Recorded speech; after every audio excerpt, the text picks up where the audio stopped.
introduce Zahid Aziz. Zahid is from Malaysia. He thinks when I talk, I might be a politician, so he might be nervous, and maybe you should be nervous about me too, but I'm teasing. I hope. But anyhow, yeah. So the question is, well, the opportunity now is to learn about not a non-Western perspective, to learn or an Islamic perspective. We're going to learn Islamic thinking, and we're going to learn some new ideas about what does it mean to be public and what are the details. In Chicago, I have Islamic friends, and there was a bank called the Devon Bank, and they said they worked to protect against interest rates. Their work I felt very superficial. It was just trying to get around a problem. And Zahid is trying to really go through the problem, think about monetary reform, and his heart is with the next generation, with the next people, with how young people are growing up. And I've got to go over Zahid's work from the last 5 years, and I'm only impressed. And it's more than being Islamic, for me, it's being a human being at his best. So it's a lot of good work, and we're going to learn a new perspective. We're going to learn a little bit about, say, interest investment or an equity investment. How do we want to go? And what would be a better way to share things in a healthy way? So, Zahid, you introduce yourself with your slides, so I'm going to let you introduce yourself, and I'll let you have the floor. Thank you very much. Thank you, Stephen. Thank you, everyone. Thanks to the American Monetary Institute for inviting me, and I see many friends there. I'm talking from your yesterday. I'm talking from your tomorrow, and I'm wearing the same shirt as in the poster to make sure that you are in the correct conference. Okay, it's 8 a.m. in Kuala Lumpur. I'm going to be talking about, well, Stephen said, I thought he was a politician. Well, I wasn't sure what my topic was because Stephen does not answer emails directly. He speaks like a politician. I have to guess what he means. But in any case, I just wrote my third book called Confessions of Islamic Banker. And it is basically describe my journey from an Islamic banker to an Islamic monetary reformist. Two different things. Islamic banking, Islamic monetary reform are absolutely two different things. Yeah. So in this book, my first book was The Foams of the Waves of the Sea, the case one Islamic monetary system. That one, I dive direct into the subject. Confessions of Islamic Banker is more into winning the hearts of the lay public. So it's almost an autobiography, but in between, I will slip in many important monetary features, which otherwise they would not read. So far, the response has been quite good. I have several blogs, and my blog has been quite popular. So following the same theme, I write with a little bit of wit, inshallah, they say. Okay, so I'm going to share my screen. This is usually the scary part, whether it's there or not. Let me see. Alhamdulillah, it's there. Okay. Now, I did not realize, Stephen, that you set 1.5 hours for the talk, but I assume part of it is for the breakout and the discussion, question and answers. Is that right? Yes, and what it'll be is we're thinking you might be speaking 40 minutes, maybe 35, maybe 45, and then we're going to go into breakout rooms where people will talk about that, and you may want to ask them questions before they go into breakout rooms to give them things to think about, or they'll just have listened and they may come up with some questions. So then for the last 25 minutes or so, you'll be able to answer those questions. Great. And we'll create a conversation, And I'll be with you then. I'll organize the questions at that time. Excellent. Thank you, Stephen. All right. So my original presentation was meant for 40 minutes, so that's fine. Let me try to share it now. Share. Okay. I hope you can see it. Yes, Okay. it's not in slide mode yet, though. Why am I seeing this chat? Hi, Mary. I recognize your voice there. How is it in Vancouver today? Mary? That was Lucille. Oh, I beg your pardon. I beg your pardon. Hi, Lucille. Nice to meet you. Okay, right. So this is a presentation by me. I'm the deputy chairman of the local NGO called the Gerakan Keadilan Monetary, or in English, Movement for Monetary Justice Malaysia. And I'm also one of the 5 elected core members of IMMR. My presentation this morning would be on my book, latest book, just less than a month, Confessions of an Islamic Banker, sharing insights into Islamic monetary reform and public banking. Okay, that is a picture of the Islamic University. And this is the picture of my school called the Malay College Kuala Kangsar, one of the, probably the Eton of the East, if you like, in Malaysia. And that is Big Ben.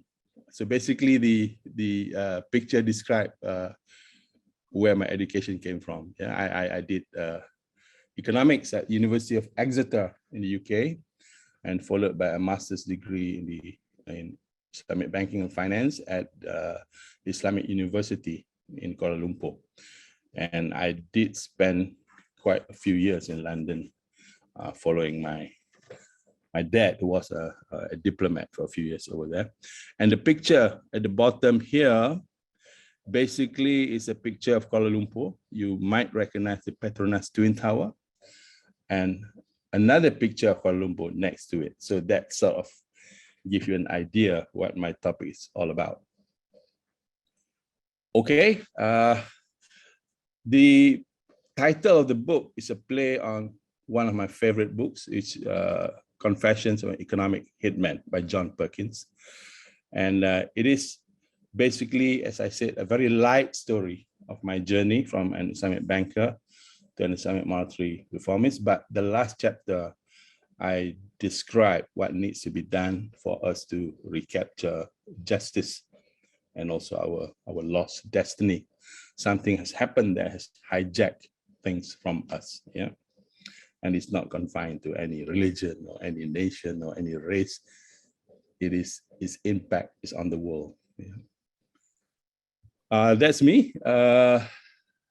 I have 30 years experience in Islamic muamalat. Muamalat means Islamic transaction. That means I was with Bank Islam Malaysia Berhad for many, many years. And I'm running an Islamic consultancy where I travel an awful lot to Africa, basically to assist in their financial needs over there and any reforms that they may require. Yeah. Let me just minimize this. Okay.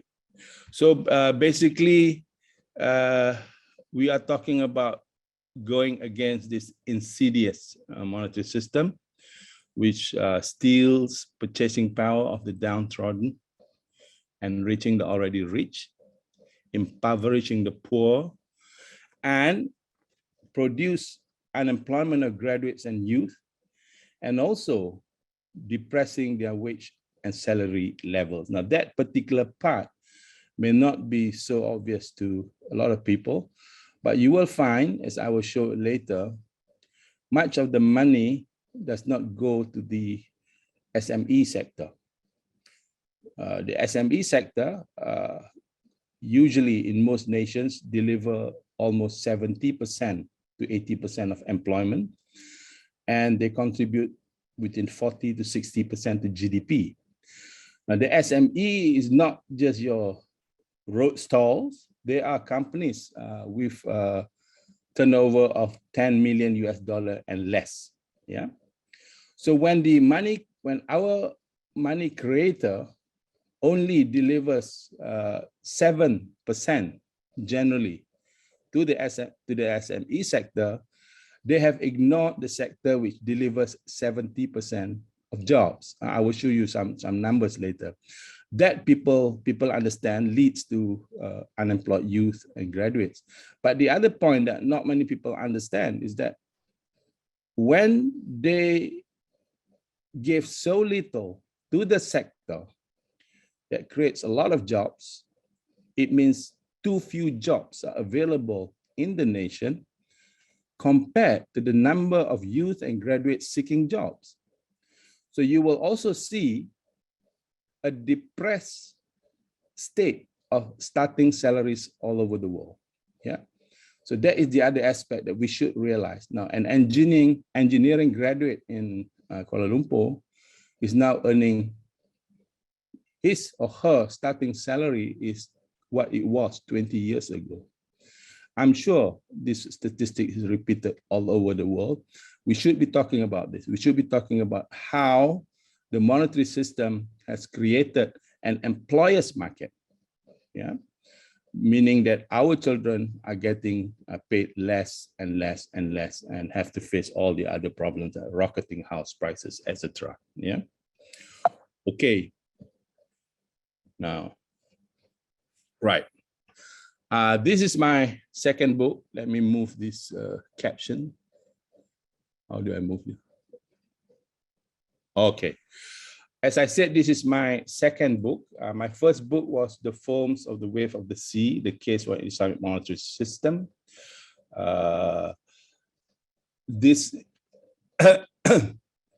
So basically, as I mentioned earlier, the first book basically dives straight into the subject, which I found were bought mainly by university and academics. So my next book, I decided to target the lay market and turn it more into storytelling with very, very important money chapters. Yeah. So you may be wondering, is Islamic monetary system different?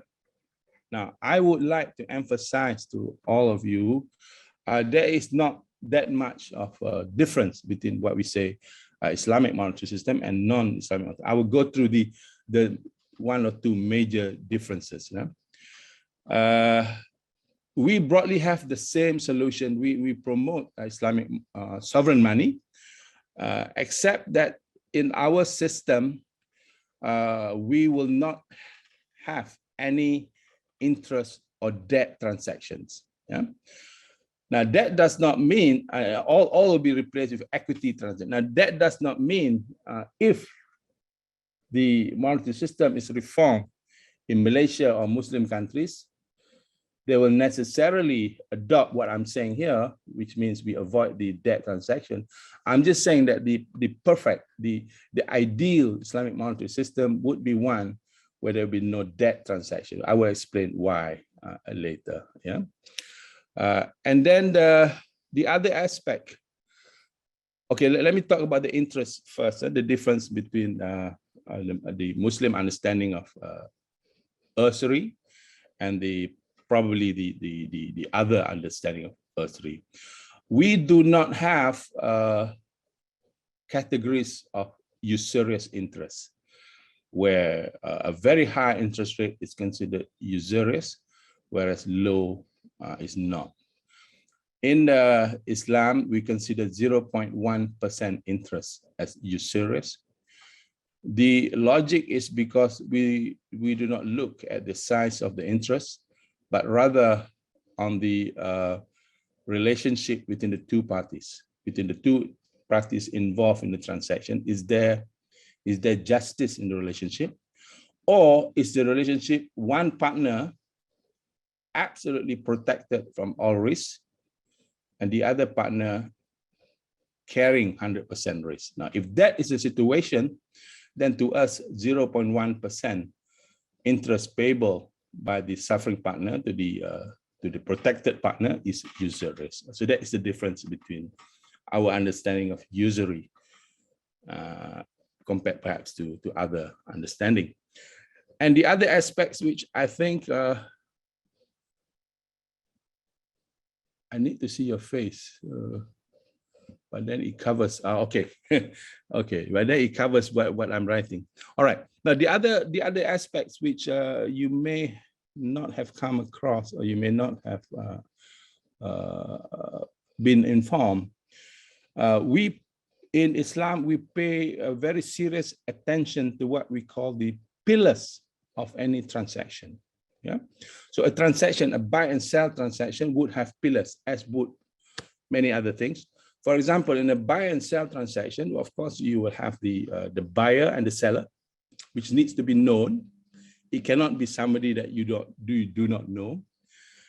The asset needs to be known absolutely. If you picture what happened during the subprime crisis in 2008, many of the assets that was bought by the pension fund from the investment bank, they hardly know what the asset was. Was it housing mortgages? Was it houses? And sometimes what was sold was mortgage-backed securities repackaged. So in that transaction, the purchaser, the pension fund, do not really know what was purchased. You know, so that would have failed the Islamic requirement. And absolutely crucial in Islamic understanding of what is a valid buy and sell is the price. The price must be absolute and certain. We cannot have a situation where after entering the transaction, the other party will come back to us, oh, wait a minute, there's more payment that needs to be paid. That would describe perhaps what we call derivatives. So derivative is something that you thought you have paid some derivative, you thought you have paid, but suddenly you realize, oh my God, margin call, for example, things like that. So basically, when we look at a transaction, we dissect it. Known buyer, known seller, known asset, known price, and there must be the akad, the buy and sell contract. Yeah. So that is very important. I think that saved a lot of Islamic funds during the subprime crisis, where I think they did not touch any of those toxic assets. Yeah. Okay. All right. And then lastly, the product or the transaction must not be haram, no forbidden things, alcohol and things like that. And the transaction must be clear.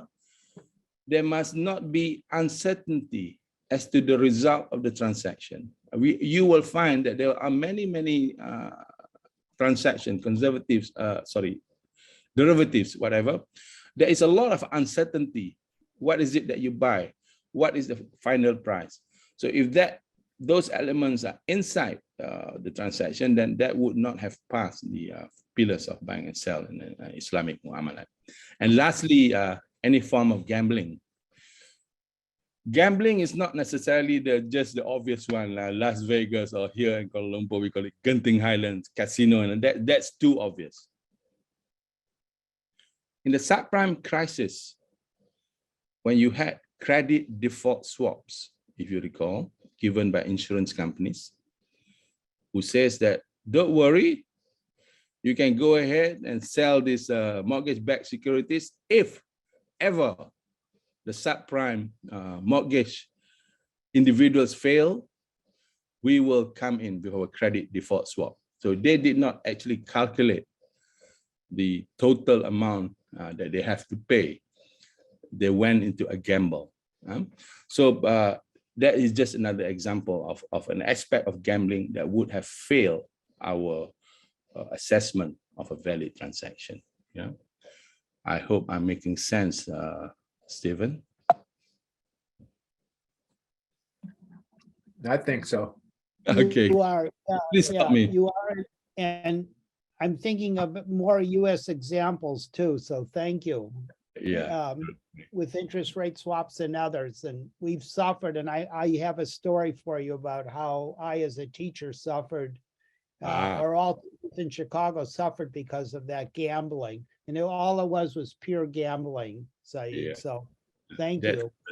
I Your look forward. story, your story speaks well to all of us. Okay, good. Okay, now let's talk about my book. What is it all about? It is a book meant for the lay public generally, to convince the general public about the need for monetary reform. As Stephen mentioned, we in this conference, we understand monetary reform, we understand money, but it's too obvious that in the society that we operate in, not just the ordinary people, the politicians do not understand what we're talking about. Our finance minister, I don't know what's it called in America, Secretary of Finance, but in the Commonwealth, it's called Finance Minister. Our finance minister does not understand monetary reform, Stephen, in most countries in the world. So how do we expect them to correct the economy? So it is a book meant to teach the lay public about the need for monetary reform, told in a very light way, as in my journey from Islamic banker to Islamic monetary reformist. And I tried to bring home, because when you mention monetary reform, the general public will say, "Oh my God, that topic is too complicated for me." You know, the two words, monetary reform, it does not affect me. So I tried to inform them, to bring home to the reader that monetary reform is their concern, since it affects their daily lives. It affects their children who studied, graduated, but cannot earn enough to live on their own, cannot earn enough with the rocketing house prices. They cannot buy houses, and they cannot get jobs, some of them. And those who are able to get jobs, the salary is too low. And some, we are noticing in Malaysia today, we are noticing a real preference not to pursue a higher education. They would rather be YouTubers and all that, earn a lot more money than a graduate who would earn what would be a clerical salary. Yeah. So that is, we go down very hard to the general public to tell them, look, I'm sorry that our topic is monetary reform, but it affects you. And it certainly affects them when the prices of food are constantly going up. And our monetary NGO get very upset when our ministers talk about the low inflation rate. You know, I do not know why they choose that definition for inflation. You know, Stephen, when any finance minister, any member of the government tells you that the inflation rate is only 3%, it's only 6%, or it's only 2%. So they meant for the general public who heard that to be happy. But what they do not tell us is that when they say it's 2%, it is 2%. Today is 7 October, right?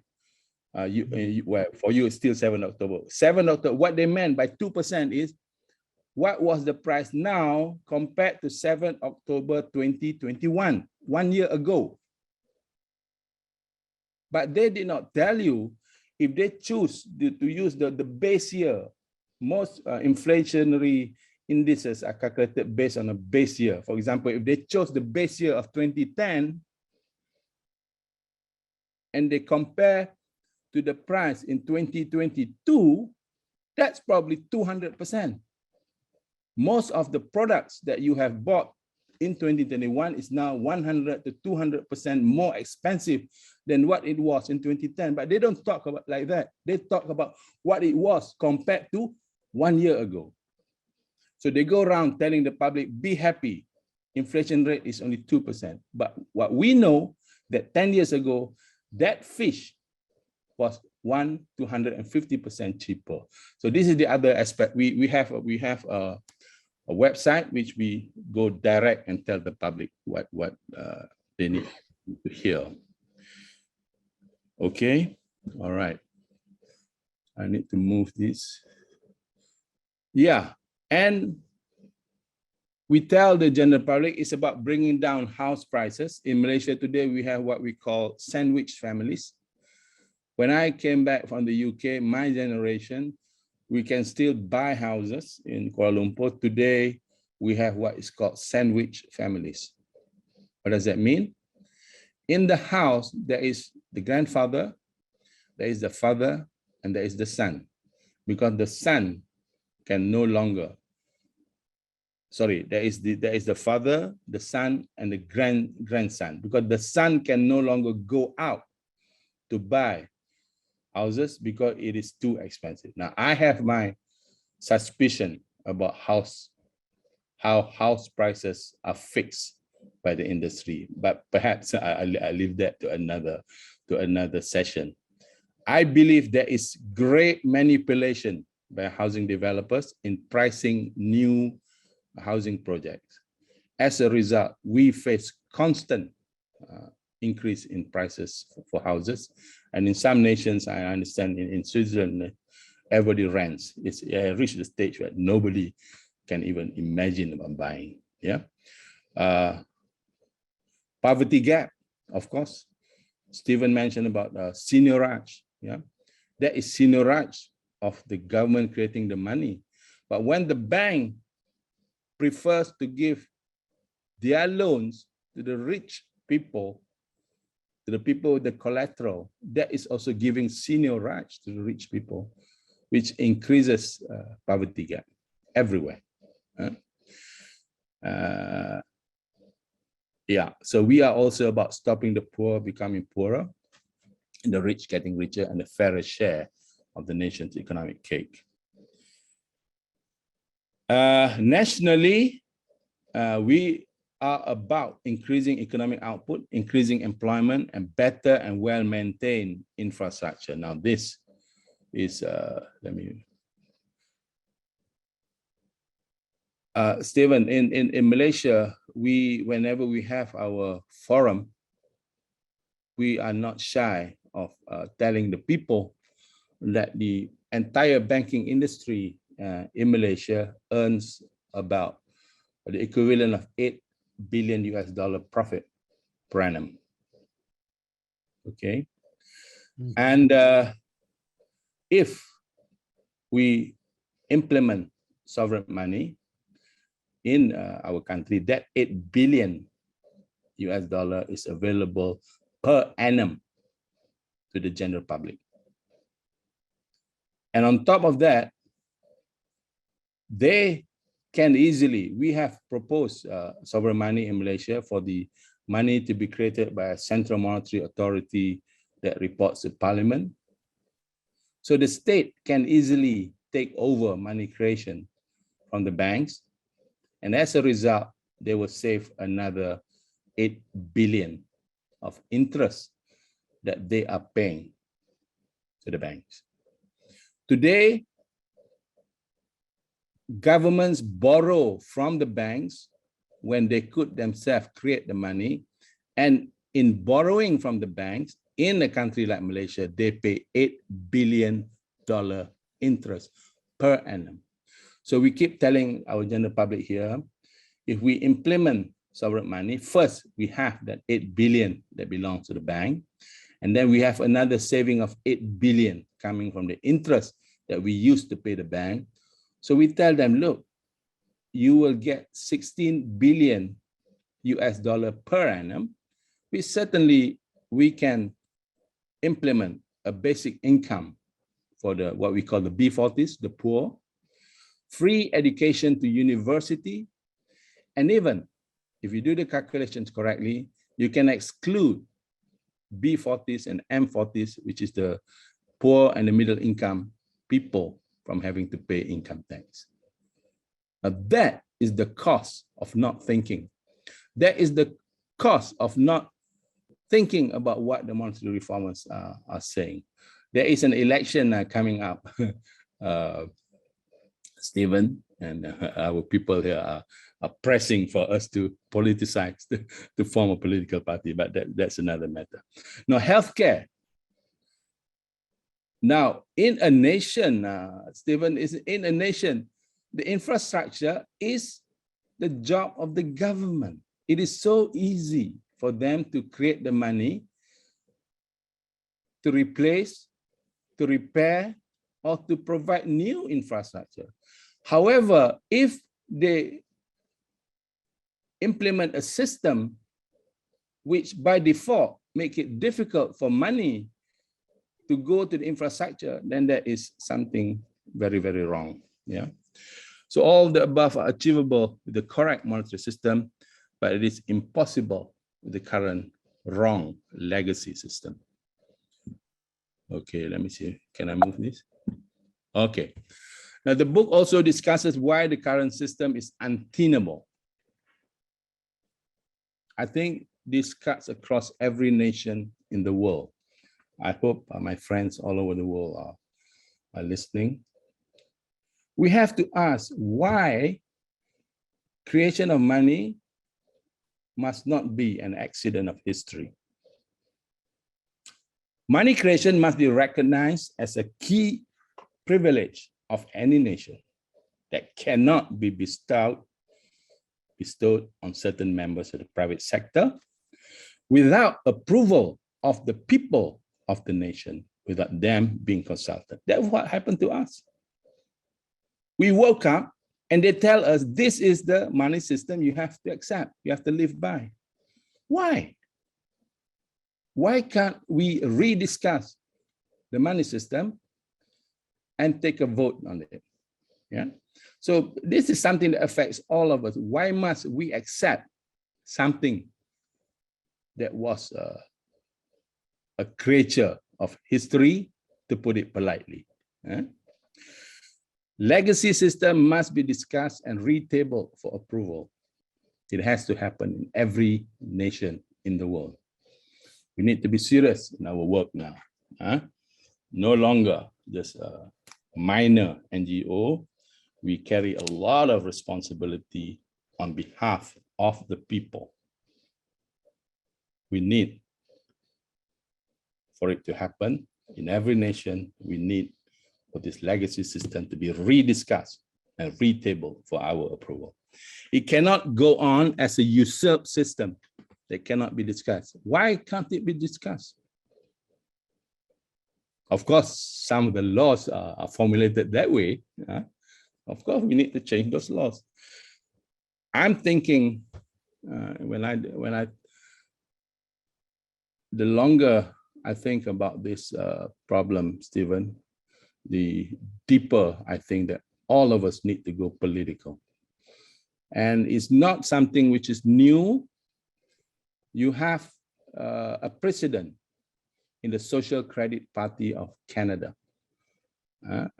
Ms. Ellen Brown wrote about the Social Credit Party of Canada in her book, The Public Banking Solution. I think most of us, every one of us need to research. They ruled Alberta for a long, long time, and they implemented what we are just talking about now. Yeah? And they were eventually defeated in the early 70s by the private bankers. Yeah? But when they were in power, many of the things which are just talking points here were implemented. Yeah? So it'd be a good idea for all of us to research the Social Credit Party of Canada as a precedent successful monetary reform party. The key holders of this privilege for money creation be made known of their responsibility to the nation. Yeah. Change or they will be stripped of this privilege. Now, I will show a bit later where our two leading banks only give 30% to the real sector. 70% they prefer to give personal loans and personal sector. Now, we have given them the right to create money. What right do they have to tell us that this right is now privately theirs? They can do what they like. They can give. We have a bank who holds a banking license here, Stephen, who only give 11% to the real sector. Why do we need this kind of banks? And so these people basically need to be told, you have been given a national right. So change or you will be changed. Yeah. This money creation privilege, we need to remember, belongs to the nation, not to these private sector players. Yeah. Okay, now there may be some of us who are still not familiar with money, Stephen, maybe people who are not monetary reformers listening in. So let's very quickly go through some of the basic points. Frequently asked question, do banks create money? The answer is obviously yes, they do, but not the form of money that we think, not paper notes and coins, but money in the form of numbers in bank account. Yeah. So when banks, I don't want to go into detail. I think there's a lot of evidence, a lot of work, a lot of research on this. The money, it is confirmed by Bank of England, Central European Bank, as well as the Federal Reserve, that when banks give out loans, new monies are created in the account, and the majority of monies that move in any country move from bank accounts to bank accounts, yeah, in the form of numbers. All right, that's, we need to, people need to recognize and acknowledge that. And in every country, the central bank understand this perfectly, but they do not go out of their way to explain to the public. They assume the public will understand about this by categorizing money into M0, M1, M2, M3. You know, central banks understand. Okay, let me move this. Why can't I move this? Okay. A nation cannot have its money created when banks give out loan. Now let's think about it. Let's think about it. We are now in 2022, and we are in a situation where the money in our country is created every time a bank gives out a loan. Money needs to go to the real economy to create economic output and employment.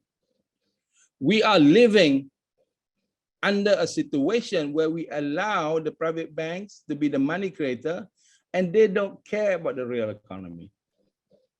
That is something very, very wrong. Yeah, banks consider it their private right and not a national privilege to create money. Therefore, they direct their loans mainly to the personal sector, personal loan, credit card, and housing, creating unending general inflation and rocketing house prices. If this is not true, I heard there are some people who say this is not true. If this is not true, then how come the prices in 2022 is some product about 1,000% higher than the prices in 1900?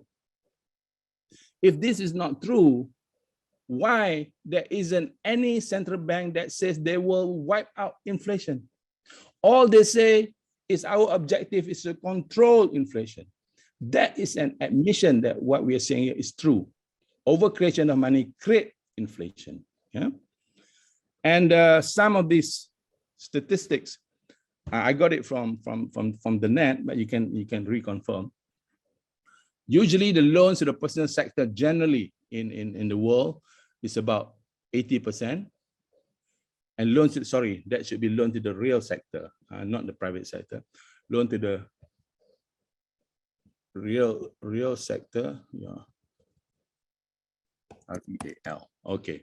Loan to the real sector is 20%. Now in the UK, the last time I checked from Positive Money website is 84-16 real to personal. Malaysia 65-35. And we did a forum for Africa recently, and I dissected the biggest bank there, and the numbers reconfirmed. 66% personal, 34% real. So basically, the banks need to understand it is their responsibility to direct money to the real sector to create economic output and employment. It is not their private right to direct money as they wish, if they wish to continue to be money creators. Yeah. So as I said, the SME sector on average creates 60 to 80% of employment, 40 to 60% of GDP, but in the world, they only get 4 to 7% of total loans. Yeah. Now, these are unemployment statistics for graduates and youth in the world. I have some anecdotes to tell you. 1/5 of the youth population in the world is unemployed. And if the total youth population is 1.3 billion, we are saying we are looking at 260 million unemployed youth in the world because of the monetary system that all nations adopt. That would be 25% of youth in Africa, and 40.3% of them are graduates. In late 2018, early 2019, I was in Abuja, Nigeria, doing some work there. And at that time, the government tried to address the major graduate unemployment. They tried to create what they call traffic officers. They just wanted to create about 3,000 traffic officers. So they advertised in the newspaper, 150,000 graduates applied. Just let that sink in. The wastage of intellectual resources because of the monetary system that we adopt. Yeah. So those numbers, every country in the world have unemployed graduates. Yeah, and unemployed youth and graduates because of the system. And these are some of the numbers which I managed to get from my research on the internet. So South Africa, obviously one of the worst suffering countries, 64%, majority in Africa, there, Angola, Nigeria. And you will see Kosovo, Palestine, Spain, 37%, which is quite high, Greece, 30%, Italy, 30%. And these are very, very high numbers for people to be unemployed. Why are we still practicing this monetary system? Why can't we have monetary system where the money goes to the real sector to create jobs? Why must we accept this system? Yeah. And the number of jobs created by SME is very high. Indonesia 99.9, and you'd be surprised. Korea is 86, Japan 74. It is not the big companies that create jobs. It is the SME and those with turnover of 10 million US dollar and below. So we need to address the SME sector. They need to be given a lot of focus by people who are concerned about creating employment and economic output for their nation. Yeah.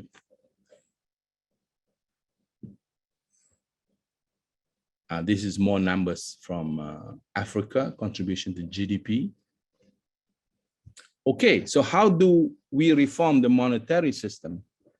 Now, I'm proposing in countries like Malaysia and other countries in Asia. Of course, I'm not proposing this can happen in America, Stephen.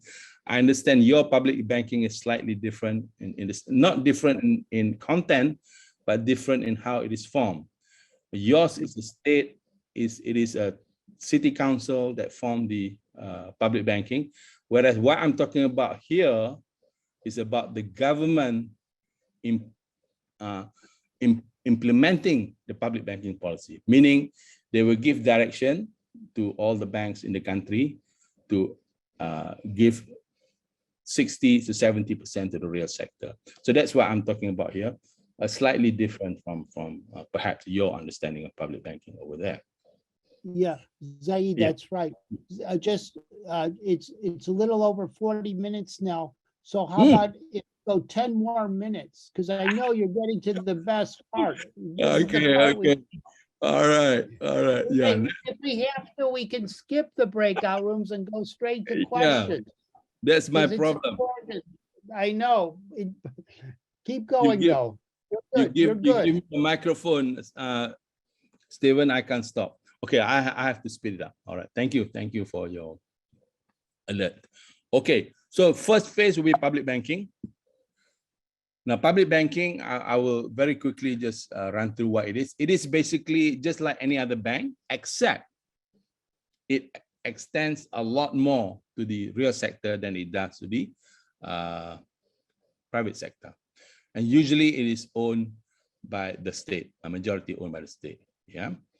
They performed very well in the 20th century, but they were privatized, deliberately privatized by private bankers. You read that book by Alan Brown, you will hear about the public bank in Canada, Australia, New Zealand, which was defeated by the private bankers. These are some examples of public banks in the world, yeah, and the 4 biggest banks in China. Okay, I think this is what Stephen is alluding to. I did a comparison of China led by public banking and Malaysia led by private banking. Of course, we're talking about specific aspect of China here. It does not mean that the other aspects are being promoted here. So the difference between China led by public banking and Malaysia led by private banking. You look at the GDP, 160. No, China is in trillions, okay? Malaysia is only about 380 billion. In terms of growth rate, China averages 6%, Malaysia 4.3%. Now, this is the important part. Now, the 4 biggest banks in China are public banks. Yeah? Industrial Commercial Bank of China, China Construction Bank, Agricultural Bank of China, and Bank of China. You will see a majority owned by the state. And look at the third column. You will see the loans going to the real sector on average 61% for ICBC, 56% for China Construction Bank, 58%. So 60% on average, meaning that they favor the real sector. And the size of their loans is in trillions. And I just show you for comparison at the bottom, we have what we call public banks, but in our wisdom, they did not give these public banks the right to create money. They have to depend on grants from Japan, and look at the size of their loans, 6 billion compared to China in the trillions. So that's not a very clever policy.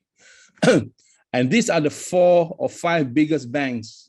In Malaysia, the biggest is Maybank, followed by CIMB, and you will see in the third column, only 34% on average, 30% on average are given by the big banks to the real sector. They prefer to focus on personal loan, and you see the public bank, 13% to the name is public bank, but it's not the public bank. You get only 13% the real sector. Now, you compare the two, you will see that the 4 biggest banks in China focus on the real sector. The 2 biggest banks in Malaysia focus on the personal sector. And you will find this in the annual reports of the China banks. They always focus and they refer and undertake to be involved in the real economy. You will not find these 2 words, real economy, in the annual report of Malaysian banks, and I dare say in the annual reports of most banks in the world. You will not find these 2 words. Yeah. This is my graphic where I usually put up a graphic to make it easy for people to understand. So when you focus on the personal sector, you will have inflation, rocketing house prices, unemployment, poverty gap, and stunted economic growth. All right, this is a very important table. This is the one, probably the most important slide in the whole presentation. I'm comparing differences between economy led by public banking and economy led by private banking. Economy led by public banking, the money is focused to the real economy. You will see a jump in economic output. Economy led by private banking, money focused to the personal sector, and you will see a jump in inflation.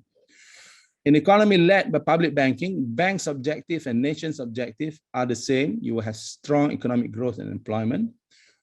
In economy led by private banking, you will see the bank's objective to enrich the shareholders. There is a clash between the needs of the nation and the needs of the bank's shareholders. Economic growth and employment does not reach its potential. Economy led by public banking. Again, let me repeat, the public banking here is when the government instruct all the banks to adopt public banking. It's not the public banking that you understand in America. When economy led by public banking, banks execute national economic objectives. Economy led by private banking, bank execute profit maximization objective of shareholders, cost savings in national infrastructure. You know why China wins project all over the world? Because there is basically zero internal interest cost in the national bids. And lastly, the profits of the bank, as I mentioned before, 8 billion plus 8 billion saving will give a country like Malaysia 16 billion US dollar per annum, which can be spent on basic income for the poor, free education to university, and removal of certain income tax. So now go back and calculate what is the figure for your nation and think of how much that money can benefit the people of your country. And economy led by private banking, you have a nation burdened with inflation, youth and graduates unemployment, rocketing house prices, and widening of poverty gap. I bypass this, I'll go straight to sovereign money. So basically, sovereign money, not much difference from the one promoted in IMMR. In our version, we have it to be money to be created by Central Monetary Authority that report directly to Parliament. In Malaysia, it's dangerous to talk about state creating money because people are programmed to shout Zimbabwe. So I will always say that our Central Monetary Authority will report directly to Parliament. You need to remember this. If you introduce to your nation, remember people have been programmed to say Zimbabwe the minute you say money to be created by the state. So it's very important you say that it will be created by a Central Monetary Authority that do not report to the ruling government, but report to Parliament. Yeah. So banks are no longer money creators, divided into two types. I think you know about this. The private payment bank that handles the payment system with the ability to give out loans, and the private investing bank, in our case, invest in equity. We also propose the setting up of a state investment bank that will focus on giving the money to the real sector. The investing banks here hopefully will also give money to the real sector, but if you have a state investment bank, then these are banks within your control. You can direct them to focus on the real sector to the benefit of your nation. We also propose to have a state musyarakah investment house to invest specifically in the SME to increase economic output and increase employment. You'll find, I will describe a bit later, how this state musyarakah investment house will not be giving out loans, but they will be investing in the SME, in which case more money can go to the SME than it can be under the current loan system now. Okay, money required for the nation prepared by the Economics Committee of the Finance Ministry and submitted to Parliamentary Money Committee. Upon approval, the Central Monetary Authority creates the money by accounting entry. Now this, some economists would like to make it tough for you by creating a lot of rules regarding whether the money is dead or the money isn't dead. To me, I would treat the money just as I would treat gold, for example. So my accounting entry will be quite simple: credit reserve, debit government operating account with the new money. And this new money will then be transferred to the state investment bank for investment in state infrastructure and the real economy, and to the state musyarakah investment house to be invested in the SME sector. We will also have the Al-Hisbah institution, which is a governance institution. The state investment bank will invest in large infrastructure projects as well as manufacturing and other real economy projects. Musyarakah investment house will equity invest in the SME in a formula that reduces risk and reduce payroll costs. I will show you that in the next slide. The Musyarakah investment house will not have credit officers. We will have investment officers who are not going to be paid a salary, Stephen. That is usually the complaint by the bank's human resources. Oh, we cannot have too many. SME is a problem. SME is a headache. We cannot have too many credit officers overseeing them. is paying them salaries are too expensive. That is the usual excuse. So we tell, in our formula here, we say, no, you are not credit officer, you are Musyarakah investment officer, you are on profit sharing with the bank. We will pay you a basic allowance so that you survive, and beyond that, you will profit share with us. Yeah. So in that case, you will remove the risk excuses, and you will remove the payroll excuses. Yeah. So you have a situation where risk and payroll cost is not an issue, and you will have a system where the SME will get the funding that they have been denied so long by the debt system. Now, let's talk about it. It will be an economy run on equity instead of interest. MIH, Musyarakah Investment House, will have investment officers to supervise the Mudarabah, trustee profit sharing, and Musyarakah. Now, Mudarabah is basically a joint venture between owner of money, 100%, and entrepreneur. Whereas Musyarakah, both parties have money. Yeah, that's the only difference. In the Mudarabah, based on a prophet, Sallallahu Alaihi Wasallam, how he did his business, it's basically the owner of money, 100%, and an entrepreneur who do not contribute any money. They're all based on profit sharing.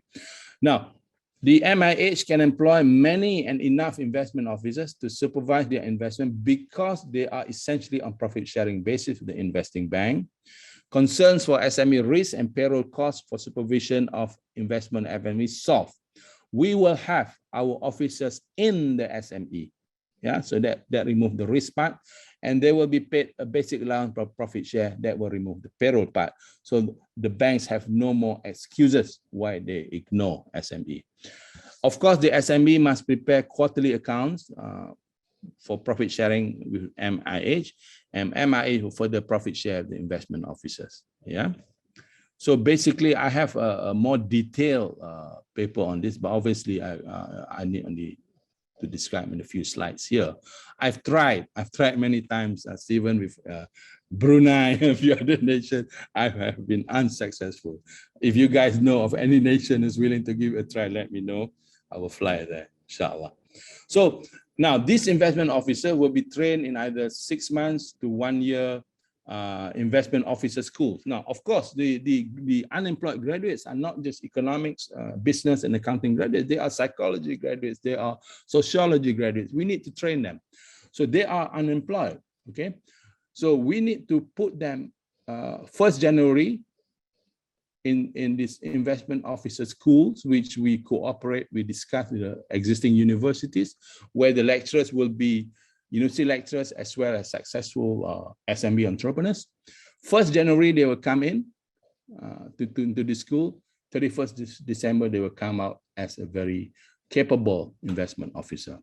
So it is expected that this policy will remove problems of unemployed graduates and school leavers in the nation. How jobs will be created?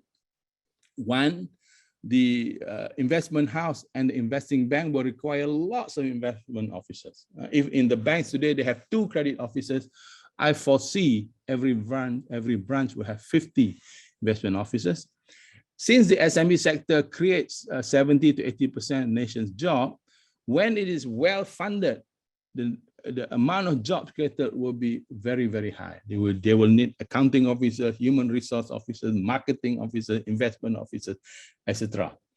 And in a busy SME region, secondary multiplier jobs will be further created. The hospitals, the fire rescue, the restaurants, the laundries, the hotels, etc. So by moving from debt to equity, you will actually create a lot of jobs for your nation. All bank facilities for long-term investment will be Musyarakah profit and loss sharing. And as a result of what we have done, we will see economic output of our nation experiencing a huge jump as money goes 100% to real economy. Inflation will drop, poverty gap diminishes, employment removed, and employment surge through a well-funded SME sector. And last 2 slides, Stephen. Monetary topics covered in the book Confessions of an Islamic Banker. It will be history of money, Bretton Woods, history of Islamic money, timeline of conversion from gold to paper for the world, what is the correct money for Muslim, history of international money system, Nixon shock in the world of fiat, the economics of Medina, which is supposed to be the model city for us Muslim, secularization of the world, science in the Quran, golden age of Islam, and current economics, which has actually failed Islamic benchmark, yet adopted by Muslim nations, and banks and debt slavery of nations, and the modern enslavement of people today by banks. Islamic banking, does it pass the test? COVID economy, don't blame the virus, blame it on debt banking. Subprime debacle because of debt and no muamalat rules, and then how we determine laws in Islamic laws in transaction, in economics, in business. Fiqh and also fiqh, history of fiqh, the Imam, we have 4 mazhab, the primary sources of hukum, which is Quran and the Sunnah. Sunnah is the practice of the Prophet. Secondary sources of hukum, which is basically ijtihad, thinking how to come up with a rule in the modern world where there was no example in the old times. Objective of Sharia and legal maxim, where the legal maxim for Islam is risk is not a plague. Risk is a requirement, is a prerequisite for justice in business. But that narrative has been taken over. Even the Islamic banks have a risk management department. And finally, inquiry for purchase, send me an email, zaziz@hotmail.com. Thank you. Thank you very much, Zahid. Okay.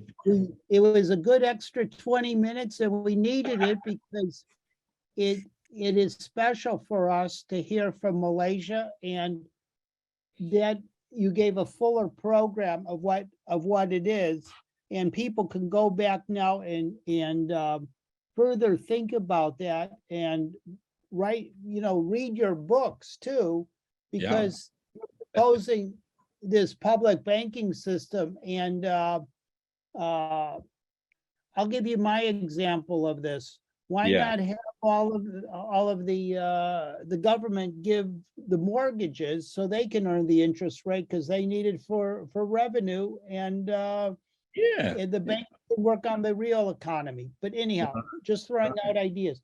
Okay, so basically monetary reform, going to the correct sector, creates employment, economic output, even if they are mom and pop stores. That's what I'm saying.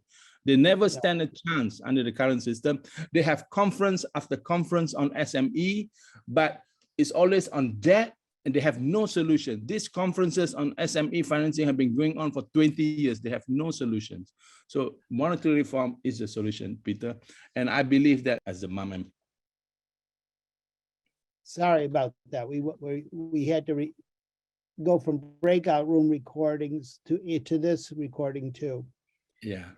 Zahid just talked about we needing psychologists and different classes of people to come and help the monetary reform movement. Peter's a psychologist in our group working in China, and brought up about behavior, about people's behavior, and perhaps the loss of mom and pop stores. And Zahid actually questioned it based on his experience. Other questions, though, can someone from another group ask a question, and we'll put Zahid on the spot? Ron Phillips, please. Yeah, unmute, please, Ron. Okay, yeah, all right. Yes, I enjoyed your talk very much. And I was saying in our breakout group, the ideas of Islamic banking sound a lot like Henry Simon's. Simon's had a notion of a financial good society in which it was totally equity-based. Now, in our discussion, though, we brought up the thing about home mortgages, and I'd like for you to comment on how you handle home mortgages in an Islamic system. Oh, is that question to me or to Peter? To you. Yeah, to you. Sorry, to Stephen. Okay, Peter, sorry, Ron. Mm-hmm. Islamic banking and monetary reform are two different things. Islamic banking does not question where the money comes from. They deal with the transactions after the money appears. So they do some good there, but they could do better. But just to answer your question, mortgages are still under the current system. Mortgages are almost exactly the same as you would find in conventional banking. Yeah, they call it Islamic housing loans, more on buying and selling. In other words, instead of the bank giving you money to buy the house, the bank will sell the house to you at a fixed price. Okay, and you fixed can price. buy Okay, it. Yeah. okay, thanks. All right. Other questions? Mary? Mary, yeah. Thank you so much, Zahid. It was very interesting presentation. I really appreciated it. And I'm curious if you can have conversations about this material with your old colleagues, the other Islamic bankers, and what kind of conversations you can have with them when you talk about this. They don't like me, Mary. They don't like me at all. They don't invite you to the parties anymore? Not anymore. You see, we are monetary reformists, Mary. We think beyond banks. They take things as they don't question who create the money. They look at the transaction done by the bank. That's all, which is good. I mean, they do some good things. So if they say there must not be overdue interest, there must not be penalty interest, those are good things. But they don't question where the money comes from. They take it fait accompli. They take it as it is. This is money coming from the bank. It's not for us to judge how the money come from. So now our role is to decide whether it is given in a usurious way or is not given in a usurious way. So there's some good in there, and there's some good in there. But I think we can do a lot better from the monetary reformist point of view. Thank you. Sam, can you put your question? Sure. You mentioned that Islamic banking does not address money creation. Is there anything in the Quran or Islam or actually any religion that specifically addresses the creation of money that you're aware of? Excellent question, Sam. Those were the 2 or 3 slides which I missed because I talked about a lot of other things too much earlier. So basically, the Quran says the Quran does not impose what is money should be, but it gives guidelines. The Quran says the best form of money is gold and silver. That's one. Okay, and then so in 2022, right, the Muslims now need to find the correct money system. So now, obviously, we are waiting for the gold and silver system to exist, but obviously, it has not appeared yet. It appeared once under the gold standard and all that, but it's not appeared yet. So the rule in Islam is when you cannot implement gold as money, you need to find out why gold was recommended as money and see whether that benefit you can implement it in a different way in modern world. Now, gold is recommended as money, not just by the Quran, but I think by a lot of people, basically because you cannot have monetary inflation when you have gold, right? When you have gold, you cannot create more gold. What we are facing inflation today is because paper money is so easy to be overcreated. So if you have gold as fixed money, there is no monetary inflation. Inflation only happens on supply and demand, right? So how do you then make sure in the money which you're using now, which is paper money, numbers money, which is not gold, how do you make sure inflation does not happen? That means you are going nearer towards the objective of gold. So the easiest at the moment is to make sure whatever money that we create goes to the real sector. The problem now are 2 things. Number one, money is not created by the state. Money is created by the private sector, and it does not go to the real sector. So to answer your question, as a Muslim, since we do not have gold as real money, so we now try to have a form of money that goes maximum to the real sector. And maybe later on, we will back that paper money or numbers money against what we call intrinsic value, which is not necessarily gold. It can be all minerals, can be oil, etc. I hope I answered your question, Sam. Yes, thank you. So just to be clear, your sovereign money proposal, does it include using gold in any way? As a second phase, probably, but if I were to implement that proposal in Parliament today, it will not be based on gold. It will still be the current money, but the only difference is we will put rules that the money goes to the real sector. Second phase, we will start talking about pegging the money against intrinsic value, which one of them is gold. So that cannot. So we must not wait for the perfect gold solution to arrive before we implement the reform. We proceed. Islam says you proceed first with whatever reform, get towards the objective, and maybe down the road, 1 or 2 years after sovereign money is implemented, we start talking about money back against intrinsic value. Okay. Thank you so much. Okay, you're welcome. Really learned a lot from your presentation. You're welcome. You're welcome. Any more questions? Any more questions? That's one. Mary. Okay, Sam, okay, no, does your message too?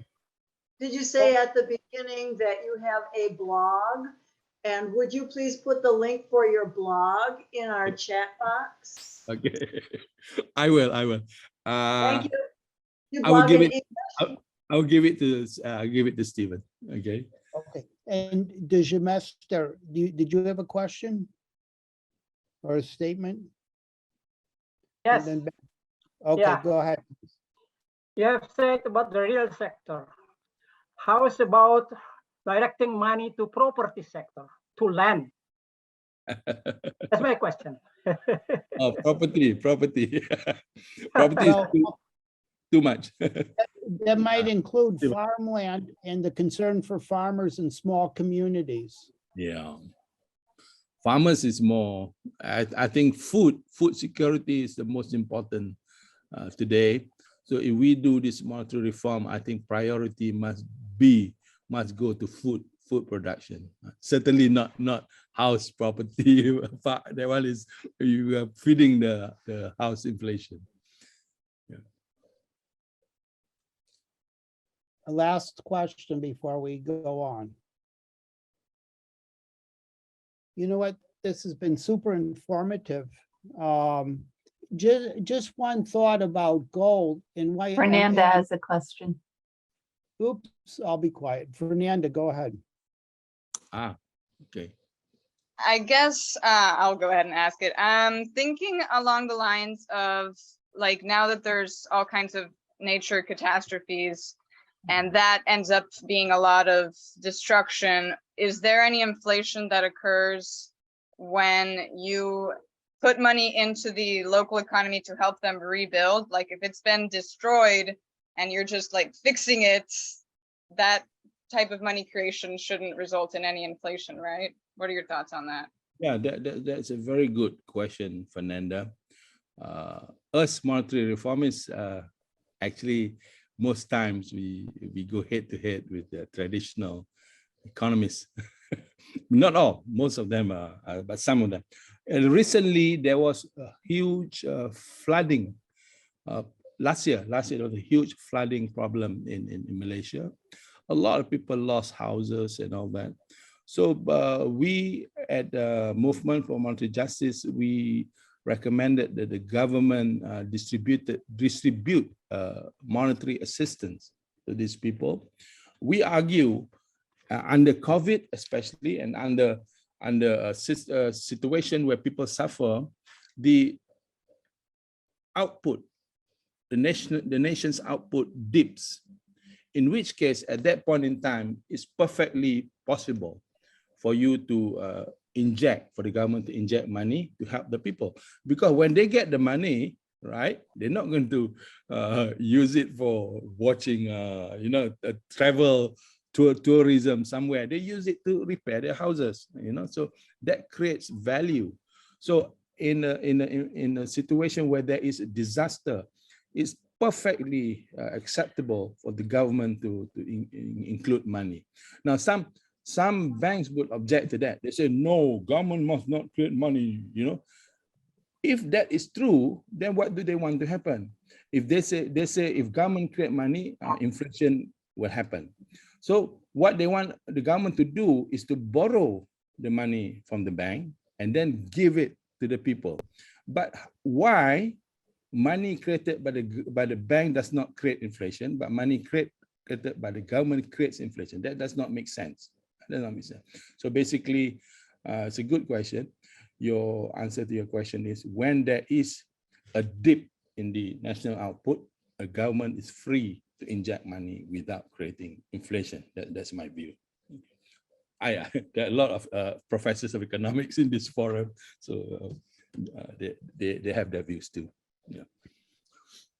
Thanks. I also wanted to share an insight I learned with a recent researcher I met that does the comparison of when there is aid money given to countries, the aid increases inequality, while in comparison when they're doing like a stimulus type giving out money directly to the people, that does decrease inequality. So kind of just bring that thought in there that like when we're giving aid to countries, if it's been being used for like immediate needs, like when you're buying like diapers and canned foods, that goes to the pockets of corporations, rather than when you're really giving the money directly to the people, then they will really start that trade relationship with each other and help rebuild from a local scale, rather than just getting inputs from other locations. Maybe that's as opposed to stimulus. I like universal basic income, like and there were some studies, particularly in Puerto Rico, that this was done. I can share the resources later. Okay. The economists can come up with 5 answers. Which one you like, they will give you that one. Yeah. Thank you. All right. Okay, Stephen. Thank you.